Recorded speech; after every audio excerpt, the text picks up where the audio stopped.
I am a little bit of the oddball, odd man out in this group. But I envy each and every one of you. I work in the private sector. I was complaining to Rachel earlier this morning that I had to finish my timesheet. Otherwise, I was going to be in terrible trouble when I got back to the office. But I want to tell you just a little bit about my background and how I ended up here, just to give some context to all of this. I am a planner by education, but I am a researcher and a strategist by self-training. That is where the similarity between me and Jane Jacobs begins and ends. My intellectual heroes, I'll call them, are more of the William White and the Paco Underhill strain.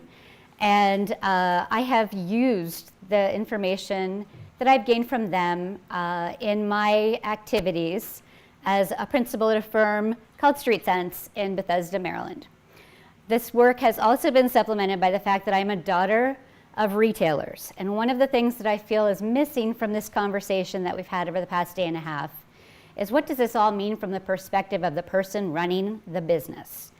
I have been privileged to be able to see that happen from an operational standpoint, from the inside out. And my parents' store, which sells children's clothing, is not on the internet. They do not even have a Facebook page. And they just recently laid off 2 of their local employees. So I feel like I have a lot to personally contribute to a lot of your research, and I offer my parents to you for your examination. I just want to tell you about my firm for 1 second, because they did let me come here. And even though you paid for it, they look at my hours as $230 an hour, and there's an opportunity cost as far as they're concerned. So we're a very unusual firm. We are a collective of about 163 people, and we are all focused on the idea of how do we combine the ideas of design, architecture, branding, marketing, market analysis, and planning into the idea of creating really, truly successful retail environments. And in that vein, we kind of cover the gamut of all of the professional services that you would associate with the different aspects of retail promotion and growth. So kind of with that as the backdrop to everything I want to talk about, I am the director of our research and analysis team. My primary clients are both private and public. On the public side, I'm usually hired by a municipality, whether it be a city or a county or a state, to look at the retail potential for any given geography. And I've been very happy that I've recently been hired by a lot of departments of planning who are looking at their comprehensive plans and say, wow, we drew all these gorgeous things and none of them happened. Why? And I try to help them figure out the answers to that. I'm also hired by private sector developers for the purposes of trying to help especially residential or office developers who are now being told they have to do mixed use, and they don't know what that means, or how much, or what type, or where. And a huge amount of my work has been helping cities that required retail on the ground floor of every building and now don't know what the hell to do with all of it. So that brings us to today. I call this my Maslow's ladder of retail needs. And I look at all of the reasons that we want to put a purpose on retail. And the first 4, I look at them and I say, those are lovely and aspirational for sure, but my entire focus is on this idea that retail has to be supportable as a commercial enterprise. So while it's tempting to look at, retail invigorates a space and it's good for our tax base and all of those things, that it creates community, I appreciate all of those things as being really important. But to me, none of those things are possible unless 1 of 2 things happen. Number 1, it's supportable as a commercial enterprise, meaning that the business can support their livelihood, make a living of some kind by the sales that transact throughout their business. Or there's some kind of outside, usually government intervention, that allows them to accomplish one of the first 4 things without being able to maintain a balance between supply and demand from a commercial perspective. However, this is my big caveat, and this is where my planning background comes into play. You'll see in my bio that I, about 3 years ago, completed a book called The Vibrant Streets Toolkit. And it was the result of some work that I did for the DC Office of Planning. If you were purchasing this on the open market, it would cost you $120, but anybody here who's interested in it, I'm happy to send you a PDF gratis. And basically what it said was, it was based on this notion that if you're going to be part of a community, retail is almost as important as having access to a sewer system, a post office, and a fire station. And so there's a point in all of this where retail is starting to have an importance that balances between the idea of a commercial enterprise and a civic need. And because of that, I kind of go to Peter Block for my definition of community and think about this idea that people are unified under a singularity that is sometimes linked to casual interactions in the coffee shop, helping somebody who accidentally threw their dissertation all over the Kinko's and doesn't have an order for it anymore. I speak from personal experience. So a successful retail environment, from my perspective, is some place that accomplishes three things for a neighborhood. It looks at a sense of belonging, it allows for acceptance, whether you're a member of the community or not, and it conveys an identity. And the identity one is the one that screws neighborhoods up all the time. It was very interesting to listen to the alderman talk about the Target effect, which is, I just coined that, don't take it, for his neighborhood, because when Target came to the neighborhood, I remember it very well, even though I wasn't living here at the time, it's an endorsement. It is a certification, if you will. And the Target leaving has a direct opposite effect. And so how the community recovers its identity, reshapes its identity, will be very interesting to watch. And it seems like the alderman's on top of it. So that's a good thing. I'm just going to keep going quickly because I have so many slides to show you. So please forgive me. One of the things I love about retail is that it's a great unifier. So I often think about neighborhoods that don't have very much income. I've never worked in a neighborhood where I could not find retail demand, because no matter how poor you are, you have to buy eggs and bread. And the unifying factor of all that is that typically eggs and bread kind of cost the same within a reasonable range, no matter what your income level is and where you live. Now, when I think of retail, one of its most important purposes in a design scale in an urban fabric is that it is the link between the public space and the private space. So we call it the public-private space. I don't think we made that up, but it's how I think of it.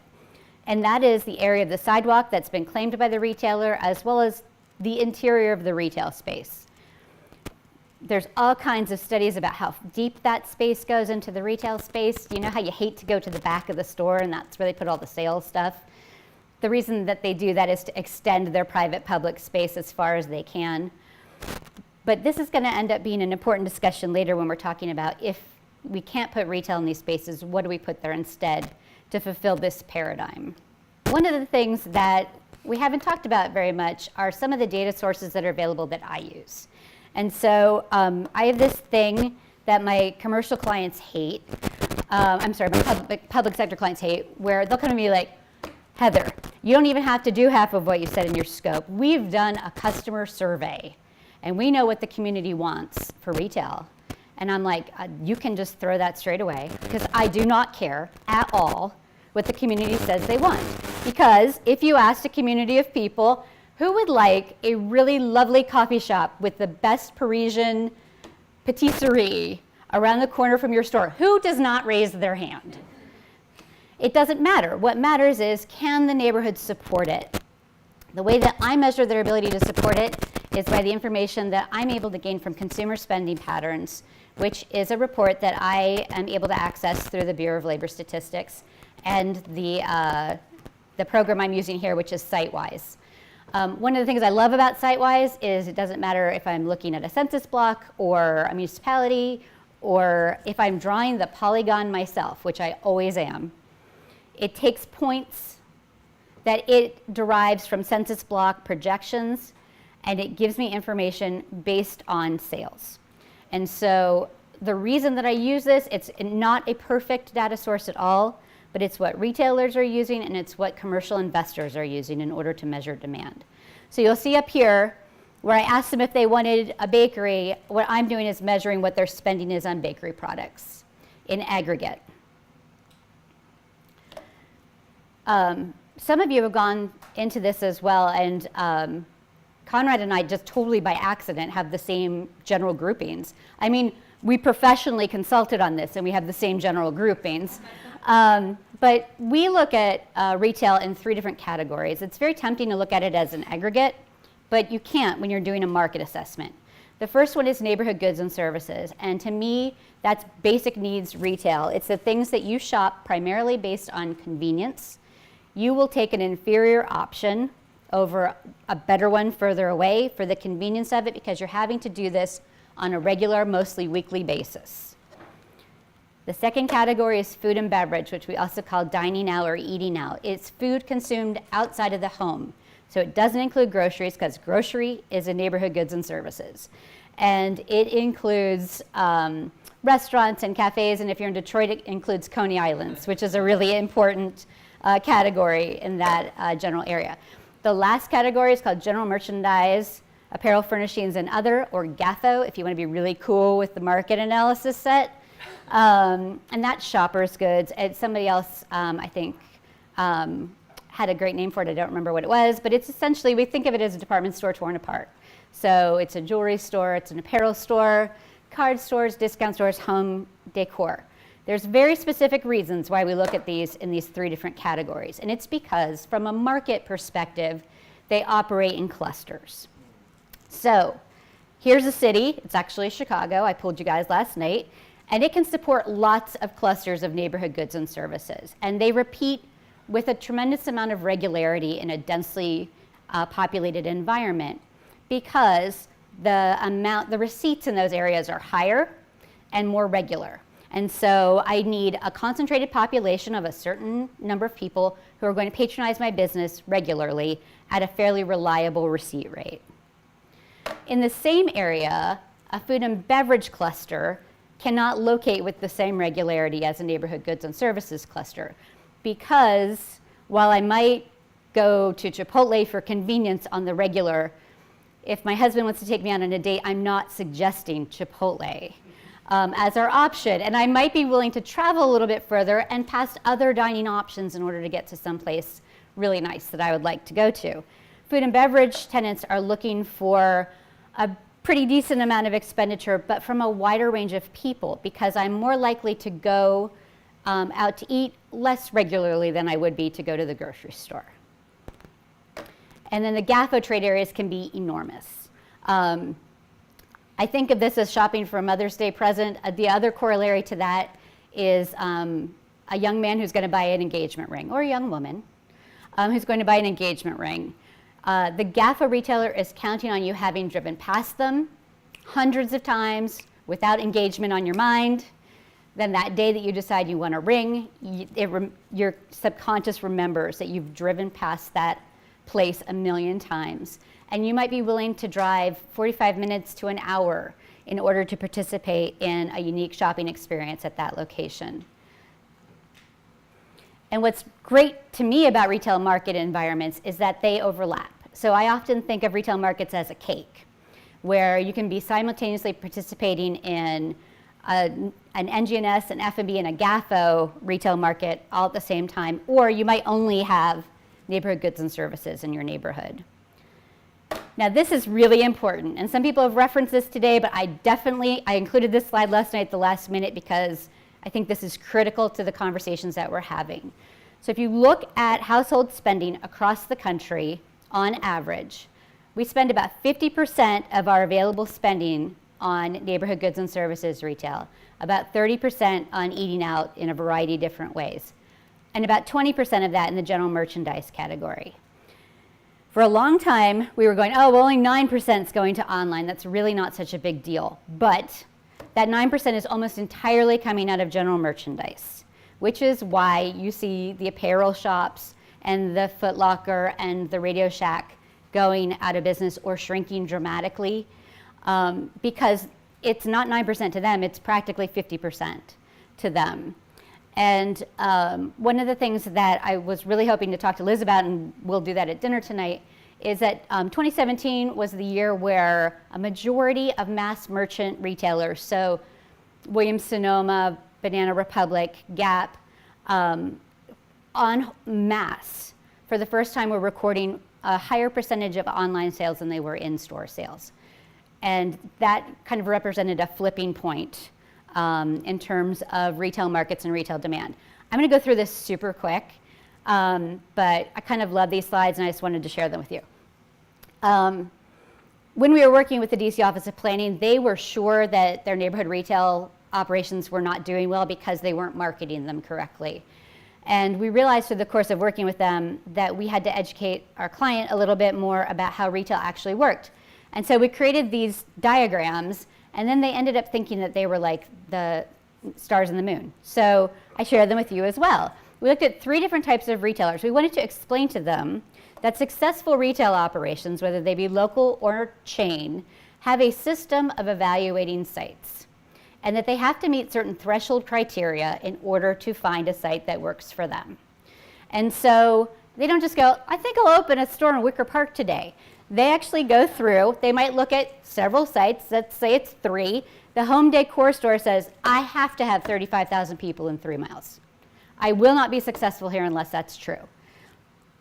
Neighborhood number 3 doesn't have it, they're out. It doesn't matter how many incentives you give them. It doesn't matter if your household income is off the charts. You don't have the density to support what they need, it's over.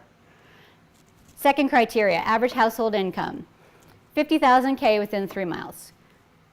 Both neighborhoods made it. Neighborhood number 2 just scraped by. Minimum education. They had to have a certain percentage of people who were college educated.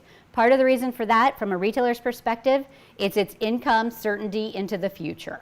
And so a high level of education tells me I'm not going to have to be dealing with the fluctuations in the coal industry or the fluctuations in retail employment or whatever. I have people that are generally white collar and generally better educated. And then, is it in a competitive environment? Different retail types respond to different competitive environments in different ways. So home decor didn't want to be in a competitive environment. They wanted to be the only furniture store in town. So this one gets knocked out because there was already a Crate and Barrel and a something else there. And so they picked neighborhood number 1. They found a location, which is also a really important part of the metric, and they signed a lease. I will go over the next 2 much more quickly. You want to know why there's nail salons everywhere? This is why. Lowest barrier to entry of any retail type. A nail salon can make money at the bottom of a sewer grate. And organic grocery is the third one I'm going to show you. So you can see that this one is much more complicated, and it's different. The series of evaluation criteria is completely different. And what I kind of love about this one is that the 4th criteria was deciding between 2 sites, one that had an incentive and one that didn't. And they picked the one that had the incentive. They didn't pick it because the incentive was there. That wasn't the first line. It was the 4th. And my favorite part about these charts is we did 6 of them, and we published them with the Department of Planning. And when we created them, there were 3 of them where they got to the bottom line, and the answer was no appropriate site available. And they're like, that's too depressing. You have to make them all find sites. And I said, fine. But in reality, being able to find an appropriate site is the hardest part of all of these criteria matrices. Oh, I somehow put that in twice, sorry. So evaluating supply. CoStar came out with a report last February. It said that across the country, they're estimating that we have 13 billion square feet of retail space, and that we will not reach market equilibrium until we have demolished or repurposed 1 billion square feet of it. So 1 out of every 13 retail square feet needs to find another job. That is really complicated and really difficult, especially when you look at the number of malls that have failed over the past 5 years. There's about 400 of them. That represents a very small percentage of that 1 billion square feet. It's going to end up coming out of the streets. And this is a man, when he was at GGP, Daniel Horowitz said, it's not so much that we're over retail, but under demolished. And I kind of love him for that because he's right. Because when we're looking at retail economics from a supply and demand perspective, at the end of the day, we have way too much retail supply on the books, and it's skewing everything. I talk a lot about this idea that there are spaces that are retail appropriate. I traditionally look at them as I look at that, I can tell it's a storefront. I know it used to be a storefront. It might be someone's apartment now, but I know it was built to be a storefront space, and it could fairly easily be converted back to a retail use. Non-retail uses are everything else that has a commercial purpose that might be found in a storefront. And it's offices and churches and daycares and funeral homes in some instances. But we look at those two things as really important variables in our work. So let's go back to the diagram, if you can remember the public and private space diagram. Whenever I'm called in to put retail in a project, and I can look at it and go, there shouldn't be retail in this project. I always ask, why are we putting retail in this project? And there's always a couple of reasons. One of them is, I'll be able to lease the apartments upstairs for more money if we do. I can't lease the office space unless there's a coffee shop and a dry cleaner downstairs, or the Department of Planning is making me do it. Those are kind of like the three big ones. And I always try to backfill with another option, because the hard truth is, if there's not a market for retail, there shouldn't be retail. And I think of this again from the retailer's perspective. I don't want to set somebody up to invest their entire life savings and a tremendous amount of effort into something that's inherently going to fail from a market perspective. And so they say, well, we want retail because it'll activate the sidewalks and it will build community and it's an amenity and it makes the place and gathering and walkable and blah, blah, blah. And I say to them, great, you don't have a retail market. We have to find a way to do that with non-retail uses. So I'm going to show you just a short case study about some work that we did in Detroit. And we were hired to look at 13 commercial corridors that radiated from the midtown, downtown area of Detroit. And basically, these were all neighborhoods that had neighborhood centers, neighborhood streets. And the city was looking to understand how they could help them function better and improve the quality of those spaces. And what we did is, for those of you who do this type of work, I know you know this. I'm always astonished to find out that municipalities don't actually know how many square feet of retail are within their borders, because they don't measure it that way.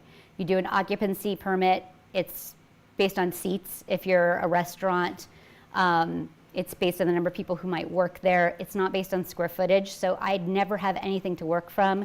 We actually generate it by a combination of GIS and footwork. So we walked all 13 corridors in this area of Detroit, and we found that the vacancy rates were incredibly high as 25% across the board, and that all the space was Class B and C.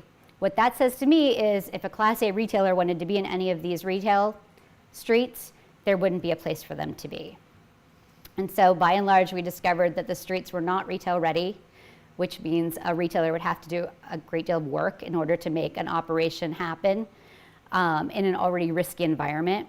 That there were these discount stores everywhere that were kind of making a dent on the markets, and that even just the idea of generally usable retail was very hard to find.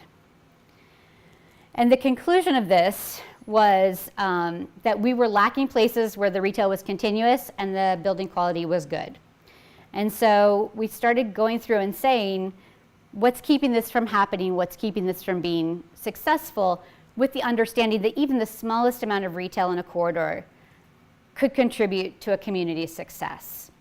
And I'm going to tell you just a little bit about what we did at Livernois 6 Mile. This was known as the Avenue of Fashion back in the day. It was absolutely Detroit's high street equivalent. 22% vacancy rate in 1.4 million square feet. We did the demand analysis, very complicated analysis that determined that of that 1.4 million square feet, about 670,000 of it was market supportable. And what was happening on the street is that they were trying to support retail along too much space. And so we took our 670,000 square feet, did a pretty simple calculation where we divided it by 60, the depth of a successful Class A retail space, and then we looked at how many linear block faces that would take up in space. And we wanted it to be double-sided because that's the best condition for a retailer. You talk about clustering being important, continuity is important, and double-sided is equally as important. And we said to the community, okay, you gave us this as your commercial corridor. You have 5 double-sided block faces to place. Where should they go? because they need to go someplace that's meaningful to you as a community, where retail is already happening organically. And those are going to be our points of focus. What ended up happening in Detroit is the same time we're doing this for 13 neighborhoods, they approve a $10 billion bond referendum for infrastructure improvement that they are going to use to improve sidewalk and street conditions. And the Department of Planning comes to us and says, we can't do all the corridors for $10 billion. It seems like a lot, but it's not enough. And what they ended up doing was using what we call our retail priority areas, which are these areas with the blue faces on them, to be the place where they focus their activities. So now market conditions will start to bring retail to those areas because it's going to be an area of priority, of specialness, that makes it more attractive to have a retail business there. And so we did a lot of work showing them what their existing conditions were, and for each of these we did under $5,000 if you did building improvements. How do you get from this to this? And they have a huge grant program there that they use called Motor City Match, and I actually lost my best researcher who moved to Detroit to implement the program. And I couldn't be mad at him because, you know, he's going to implement our program, so that's pretty cool. But then it leads to the question, what about the rest? And this is what the rest of that non-blue area looks like. It's vacant, it's run down, it's blank spaces, it's occasionally a great retailer who needs to be co-located with other great retailers, because right now they're on an island where there's security concerns, people very rarely see them. And we started thinking about what are the non-retail uses that we could put in those retail spaces. And I'm just gonna blow through some of these. These are my favorites. So can you put medical services in there? It's one of my favorite things to put in non-retail spaces, because it usually has a half-hour turnover of people coming in and out in an entirely residential area. It creates daytime traffic. You could do a visitor center. If you know Robot Supply and Service in Ann Arbor, Michigan, it's one of my very favorite stores. It's a nonprofit store. Studio space for radio, for podcasting. That's always pretty fun. But probably my favorite of all is pet adoption, because literally, how could you walk by a puppy every day for a week and not take him home? I think it's like the most underutilized use of non-retail space. Some places have started using the storefronts for government offices. I truly believe that as long as we have this level of retail vacancy, we shouldn't be building new buildings. That, you know, government offices need to take up these non-retail spaces. Childcare and education needs to be taking up these retail spaces. We need to be utilizing them, because retail demand expands and contracts. We build buildings for 100 years, but what we need in terms of our retail environment, this is the e-commerce shift is not new. We've already established that in so many of the presentations today. I think of Detroit, which is built to 1952. Where the Edsel was the most successful car and their population was at its very height. We can't fill the space at that level anymore because those conditions don't exist. So what are the other things we can do to create that public-private environment and activate the sidewalks and the streets? And there's a couple of ways. I know I'm going over, and I'm so sorry, Emily. There's a couple of ways we can do storefront engagement in non-retail uses. And it's really important that they follow a couple basic rules of retail design. The first is that they have to have some kind of storefront expression. And that can be awnings, storefront displays, visual representations, whatever. Their front needs to be clear. So every time you see a law office that's drawn the blinds, they're breaking the rules. It's not their fourth wall, it is a storefront window. The first 10 feet interior to the building should be designated to something that's considered activated public space, whether that be where they're greeted, the waiting room. We always joke about a marriage counselor that would be in a storefront and how you would provide the necessary protections of privacy, and sidewalk engagement. So things that happen outside of the storefront are just as important as what's happening behind the storefront. And with that, I think I'm finished. Thank you very much.